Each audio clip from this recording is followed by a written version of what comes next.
سلامونه او احترامات مې ومنئ دوستانو، په دې هیله چې ټول به روغ جوړ یاستئ.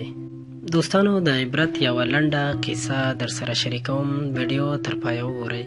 د هشام په نوم یو مشهور طبیب په منډه هوایي ډګر ته لاړو ترڅو په هغه نړیوال کانفرنس کې ګډون وکړي چې نوموړي ته پکې جایزه ورکول کېده.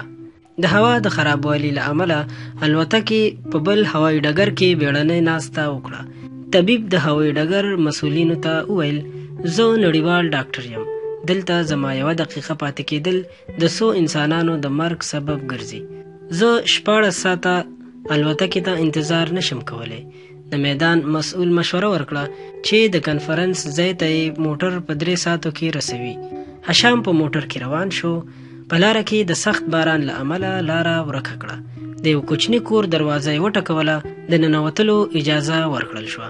په کوټه کې یوه بوډۍ د خپل ناروغ لمسي سر ته ناسته ده. ډاکټر د ټلیفون غوښتنه ورځنې وکړه. هغې ورته وویل، دلته بجلي نشته، ځان ته یو ګیلاس چای پخې کړه او آرام وکړه. ښځې مونځ شروع کو، اوږدې دعاګانې کولې. بیا یې ډاکټر ته مخ ور واړو. ویې ویل، الله تعالی مې ټولې دعاګانې قبولې کړې، خو یوه دعا مې تر اوسه نه ده قبوله شوې.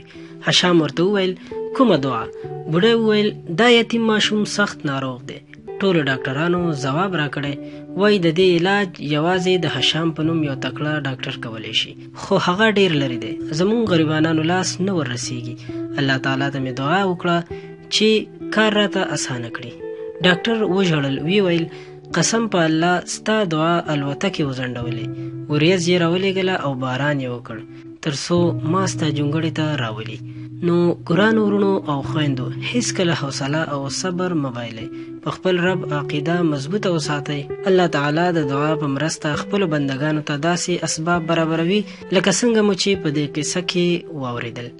قدرمنو دوستانو، که دا قصه ستاسو خوښه شوې وي او غواړئ چې تاسو سره نور هم دغسې په زړه پورې قصې، اسلامي معلومات او نور طبي معلومات شریک کړو، نو مهرباني وکړئ زموږ چینل در سره سبسکرایب کړئ، د ګونګرو نشان هم ووهئ تر څو زموږ هرې نوې راتلونکې ویډیو سره تاسو ته خبر درکړل شي او تاسو ترې خوند واخلئ. مننه.